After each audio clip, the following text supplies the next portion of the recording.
ഈ സ്റ്റുഡൻസിൽ 3 category of students ഉണ്ട്. 3 category. ഒന്ന് നന്നായിട്ട് പഠിക്കുന്ന കുട്ടികൾ, 2 ആവറേജ് പഠിക്കുന്ന കുട്ടികൾ, 3 ബിലോ ആവറേജ് പഠിക്കുന്ന കുട്ടികൾ. അത് എല്ലായിടും അങ്ങനെ. ഏത് കോളേജിൽ പോയാലും, ബ്രിട്ടനിലെ ഓക്സ്ഫോർഡ് യൂണിവേഴ്സിറ്റി പോയാലും ഈ 3 കാറ്റഗറി ഓഫ് സ്റ്റുഡൻസിനെ നമുക്ക് കാണാൻ പറ്റും. ഈ ഒന്നാമത്തെ കാറ്റഗറി നല്ലപോലെ പഠിക്കുന്ന കുട്ടികൾ, ഇവരെല്ലാവരുടെയും പെറ്റായവർ. ഒരു സ്കൂളിൽ പഠിക്കുമ്പോൾ ടീച്ചേഴ്സിന്റെ പെറ്റ്, കോളേജിൽ പഠിക്കുമ്പോൾ പ്രിൻസിപ്പലിന്റെ പെറ്റ്, നാട്ടുകാരുടെ പെറ്റ്, വീട്ടുകാരുടെ പെറ്റ്, എല്ലാവരുടെയും പെറ്റാ. എല്ലാവരുടെയും പെറ്റാ. ഭയങ്കര പഠിക്കുന്ന കുട്ടികളല്ലേ, ടോപ്പാണ്. അപ്പൊ അവര് പെറ്റാ. രണ്ടാമത് ആവറേജ്. ഇവർ പെറ്റൊന്നും ആയിരിക്കത്തില്ല, പക്ഷെ ഇവർ എങ്ങനെങ്കിലും ഒക്കെ ഇപ്പം ജയിച്ച് പോകും. ഇപ്പം 100ൽ 50 മാർക്കാണ് പാസ്സാവാൻ വേണ്ടെങ്കിൽ കറക്റ്റ് 50 മാർക്ക് വാങ്ങി എങ്ങനെങ്കിലും ഒക്കെ ജയിച്ച് രക്ഷപ്പെട്ട് അവരും അങ്ങ് പോകും. ഈ മൂന്നാമത്തെ കാറ്റഗറി ഓഫ് സ്റ്റുഡൻസ് ആണ് ഞാൻ ഉൾപ്പെടെയുള്ള മൂന്നാമത്തെ കാറ്റഗറി ഓഫ് സ്റ്റുഡൻസ് ആണ് ബിലോ ആവറേജ്. ഇവരാണ് എല്ലാവരുടെയും തെറി കേൾക്കാൻ വിധിക്കപ്പെട്ടവർ.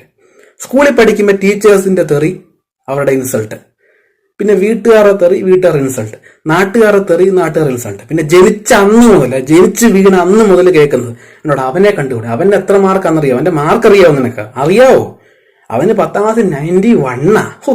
എന്തോ ചെറുക്കനാന്നറിയോ, നിനക്ക് എന്തിന്റെ കുറവാണ് ഇവിടെ, നിനക്ക് എല്ലാ സൗകര്യം ഉണ്ടായിട്ട് നിനക്കൊക്കെ എന്തിന്റെ കുറവാണ്, ഇത് കേൾക്കും. മനസ്സിലായോ? അതായത് ഇവര് തെറി കേൾക്കാൻ വിധിക്കപ്പെട്ട ആൾക്കാരാണ്. അതായത് ജനിച്ച് വീണപ്പം മുതലേ തെറി കേൾക്കാൻ വിധിക്കപ്പെട്ടവരും. കമ്പാരിസൺ, അതായത് മറ്റുള്ളവരെ വെച്ചിട്ട് അവന്റെ മാർക്ക് ഇവന്റെ മാർക്ക്, അവന് 10th 91, മറ്റവനാണെങ്കിൽ 95, അങ്ങനെ തെറി കേൾക്കാൻ വിധിക്കപ്പെട്ട ആൾക്കാരാണ് ഈ 3 കാറ്റഗറി. അപ്പം ഈ ഫസ്റ്റ് കാറ്റഗറി ഓഫ് സ്റ്റുഡൻസ് അവർ ഡോക്ടേഴ്സ്, എഞ്ചിനീയേഴ്സ്, അങ്ങനെ ആ ഒരു കാറ്റഗറി പോവും, ആ ടോപ്പ് ലെവലിൽ പോവും. സെക്കൻഡ് കാറ്റഗറിക്കാർ എങ്ങനെങ്കിലും ഒക്കെ എന്തെങ്കിലും ടെസ്റ്റ് ഒക്കെ എഴുതി വാങ്ങി എന്തെങ്കിലും പ്രൈവറ്റ് ഫാമിലൊക്കെ എങ്ങനെങ്കിലും നുഴഞ്ഞ് അവരെയും കയറി രക്ഷപ്പെടും. Second category. ഈ തേർഡ് കാറ്റഗറി ആൾക്കാരാണ്, അവർക്കാണ് മോട്ടിവേഷന്റെ ആവശ്യം. നിങ്ങൾക്ക് വേണ്ടിയാണ് ഞാൻ ഈ വീഡിയോ ചെയ്യുന്നത്. നിങ്ങൾ തളരരുത്, നിങ്ങൾ തളർന്നു പോകരുത്. കാരണം നിങ്ങൾക്ക് ലൈഫിൽ എന്തെങ്കിലും അംബീഷൻ ഉണ്ടെങ്കിൽ നിങ്ങൾ അതിന്റെ പുറകെ പോകണം. ഇപ്പൊ തന്നെ 10th എക്സാം എഴുതിയിട്ടിരിക്കുന്നവര്, +2 എക്സാം എഴുതിയിട്ടിരിക്കുന്നവര്, ഈ ഇപ്പം ചിലപ്പോൾ 10th മാർക്ക് കുറവായിരിക്കും, അല്ലെ +2 കുറവായിരിക്കും. എനിക്ക് 10th എനിക്ക് 65 ഉള്ളായിരുന്നു. ഈ +2 കുറഞ്ഞ ഇനി നാട്ടുകാരുടെ മുഖത്ത് എങ്ങനെ നോക്കും? എന്തിനാണ് നാട്ടുകാരുടെ മുഖത്ത് നോക്കുന്നത്? നാട്ടുകാരുടെ മുഖത്ത് നോക്കണ്ട. ഈ അലവലാതി നാട്ടുകാരുടെ മുഖത്ത് എന്തിനാണ് നോക്കുന്നത്? നിങ്ങൾക്ക് ലൈഫിൽ എന്തെങ്കിലും ആഗ്രഹം ഉണ്ടെങ്കിൽ അതിന്റെ പുറകെ പോകണം. അപ്പൊ നിങ്ങൾക്ക് പഠിത്തം ബുദ്ധിമുട്ടാണ്, വിട്ടുകളയണം. നിങ്ങൾക്ക് എന്താണോ ഇഷ്ടം, മനസ്സിലായോ? നിങ്ങൾ ഈ നാട്ടുകാരുടെയും വീട്ടുകാരുടെയും ഒക്കെ തെറി കേൾക്കാൻ വിധിക്കപ്പെട്ടവരല്ല. നിങ്ങൾക്ക് എന്തെങ്കിലും കഴിവുണ്ടെങ്കിൽ നിങ്ങൾ ലോകം അറിയപ്പെടേണ്ട ആൾക്കാരാണ്. നിങ്ങൾ ലോകം അറിയപ്പെടേണ്ട, മനസ്സിലായോ? വർഷങ്ങൾക്ക് മുമ്പ് മുംബൈയിൽ ഒരു പയ്യൻ ഇതുപോലെ സ്കൂളിൽ നിന്ന് ഇറക്കി വിട്ടവനെ, ഇവനൊന്നും പഠിക്കത്തില്ല, ഇവന് ഇവിടെ പഠിച്ചു കഴിഞ്ഞാൽ ഇവനെ ഈ സ്കൂളിന് തോൽവിയാവും ഇവൻ എന്ന് പറഞ്ഞ് സ്കൂളിൽ നിന്ന് അവനെ ഇറക്കി വിട്ടു ടീച്ചേഴ്സ്, മനസ്സിലായി? അപ്പം അവന്റെ അച്ഛൻ അവനെ കമ്പയർ ചെയ്തില്ലാണ്, അവനെ കണ്ടുപോയിടാന്ന് അവന്റെ അച്ഛൻ ചോദിച്ചില്ല. പകരം അവന്റെ അച്ഛൻ ചോദിച്ചു, നിനക്ക് എന്താണ് ഇഷ്ടം? അവൻ പറഞ്ഞു, എനിക്ക് ക്രിക്കറ്റ് ആണ് എന്റെ ഡ്രീം എന്ന് പറഞ്ഞു. അവന്റെ അച്ഛൻ അവനെ ആ സ്കൂളിൽ നിന്ന് ഇറക്കിയിട്ട് ഒരു ക്രിക്കറ്റ് ബാറ്റും ബോളും വാങ്ങിക്കൊടുത്തു.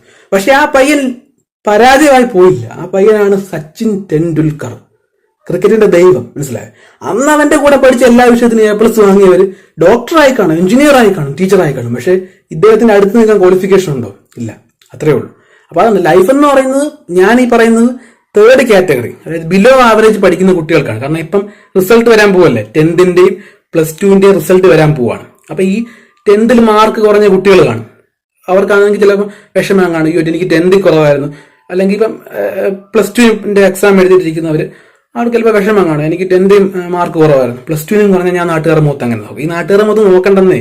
ഈ വൃത്തിയായിട്ട നാട്ടുകാരുടെ മുഖത്ത് എന്തിനാണ് നിങ്ങൾ നോക്കുന്നത്? നിങ്ങൾ നോക്കണ്ട, മനസ്സിലായി? അപ്പൊ അതുകൊണ്ട് നിങ്ങൾക്ക് മാർക്ക് കുറവാണെങ്കിൽ നിങ്ങൾ വിഷമിക്കരുത്. നിങ്ങൾക്ക് എന്താണോ നിങ്ങളുടെ ഡ്രീം, അതിന്റെ പുറകെ ഫോളോ ചെയ്താൽ നിങ്ങൾ രക്ഷപ്പെടും, തീർച്ചയായിട്ടും രക്ഷപ്പെടും. അതിനുള്ള ഏറ്റവും വലിയ ഉദാഹരണമാണല്ലോ ടെണ്ടുൽക്കർ. പിന്നെ ഞാൻ ഇതിനു മുമ്പ് ചെയ്ത വീഡിയോസിലും റൊണാൾഡോയുടെ കാര്യം ഞാൻ പറഞ്ഞിട്ടുണ്ട്. അപ്പൊ അതാണ്, നിങ്ങളുടെ ലൈഫിൽ നിങ്ങൾക്ക് എന്തെങ്കിലും അംബീഷൻ ഉണ്ടെങ്കിൽ അതിനെ മാത്രം നിങ്ങൾ ഫോളോ ചെയ്യുക. ആരും നിങ്ങളെ സപ്പോർട്ട് ചെയ്യാൻ കാണത്തില്ല. നിങ്ങളെ സപ്പോർട്ട് ചെയ്യാൻ ഒരു മനുഷ്യൻ പോലും കാണത്തില്ല. നിങ്ങളുടെ പാരന്റ്സ് സപ്പോർട്ട് ചെയ്യത്തില്ല, ഫ്രണ്ട്സ് സപ്പോർട്ട് ചെയ്യത്തില്ല, നാട്ടുകാർ വീട്ടുകാരൊന്നും സപ്പോർട്ട് ചെയ്തില്ല. പിന്നെ ബന്ധുക്കാരെന്ന കാറ്റഗറി ഉണ്ട്. ഇവരെ ഒരു 10 കിലോമീറ്റർ ചുറ്റളവിൽ അടുപ്പിക്കരുത്. ഇത് ബന്ധുക്കാർ, ഇവരാണ് ഭൂലോക, ഇവരാണ് എല്ലാം പറഞ്ഞുണ്ടാക്കുന്നത്, മനസ്സിലായി? അപ്പം അവരെ അടുപ്പിക്കാനേ പാടില്ല. അപ്പം ലൈഫിൽ നിങ്ങൾക്കൊരു ഡ്രീം ഉണ്ടെങ്കിൽ അതിന്റെ പുറകെ ഫോളോ ചെയ്യാം. അപ്പൊ എല്ലാത്തിനും A+ വാങ്ങുന്ന ആൾക്കാർ കഴിവുള്ളവർ തന്നെ, സമ്മതിച്ചു. ഫസ്റ്റ് റാങ്ക് വാങ്ങുന്നവർ, 95% വാങ്ങുന്നവരൊക്കെ കഴിവുള്ളവർ തന്നെ. അത് കഴിവില്ലെങ്കിൽ അതൊന്നും വാങ്ങാൻ പറ്റില്ല. എന്നെ കൊണ്ട് പറ്റത്തില്ല, ഉള്ള കാര്യം പറയാമല്ലോ. അതിന് കഴിവ് തന്നെ വേണം. എനിക്കത് പറ്റില്ല. അപ്പൊ അത് വാങ്ങുന്നവർ കഴിവുള്ളവർ തന്നെ. പക്ഷെ അത് വാങ്ങാൻ പറ്റാത്തവർ കഴിവില്ലാത്തവരാന്ന് പറയുന്നത്, അത് അംഗീകരിക്കാൻ പറ്റില്ല. കാരണം ഞാനിപ്പോ ഈ വീഡിയോ ചെയ്യുന്നത്, മെയിൻലി ഞാൻ ഈ വീഡിയോ ചെയ്യുന്നതിന്റെ കാര്യം, ഇപ്പൊ റിസൾട്ട് വരാൻ പോകും അല്ലേ. ഇപ്പം 1 മാസം കൂടെ കഴിഞ്ഞാൽ 10th പ്ലസ് 2 റിസൾട്ട് വരും. അപ്പം നിങ്ങൾക്ക് മാർക്ക് കുറഞ്ഞാൽ നിങ്ങൾ വിഷമിക്കരുത്. കാരണം ഇപ്പൊ 10th ഫെയിൽ ആയെന്ന് പറഞ്ഞ് തൂങ്ങിച്ചാവേണ്ട ആവശ്യം നിങ്ങൾക്കില്ല. അങ്ങനെ തൂങ്ങിച്ചെത്തായിരുന്നു സച്ചിൻ ടെണ്ടുൽക്കറൊക്കെ അന്നേ തൂങ്ങിച്ചാവേണ്ടായിരുന്നു. ടെണ്ടുൽക്കർ അന്നേ തൂങ്ങിച്ചെത്തായിരുന്നെങ്കിൽ ഇത്രയും വലിയ ആവത്തില്ല. അപ്പൊ അതാണ്, നിങ്ങളുടെ ലൈഫിൽ എന്തെങ്കിലും അംബീഷൻ നിങ്ങൾക്ക് ഉണ്ടെങ്കിൽ അതിന്റെ പുറകെ പോവുക, ഫോളോ ചെയ്യുക. മനസ്സിലായി? മാത്സിന് നിങ്ങൾക്ക് 90% കിട്ടിയില്ലെന്ന് പറഞ്ഞാൽ നിങ്ങൾ തൂങ്ങിച്ചെത്താം. നിങ്ങളുടെ ലൈഫ് നിങ്ങൾ തന്നെ വേസ്റ്റ് ചെയ്യാണ്. മനസ്സിലായി? ഇപ്പൊ മാത്തമാറ്റിക്സിന് 90%, ഫിസിക്സിന് 95% വാങ്ങുന്നത് മാത്രമാണ്. അത് കാര്യമാണ്, അത് വലിയ കാര്യം തന്നെയാണ്, സമ്മതിച്ചു. കഴിവില്ലാത്തവർക്കൊന്നും ഒരിക്കലും അതിന് കഴിവ് വേണം.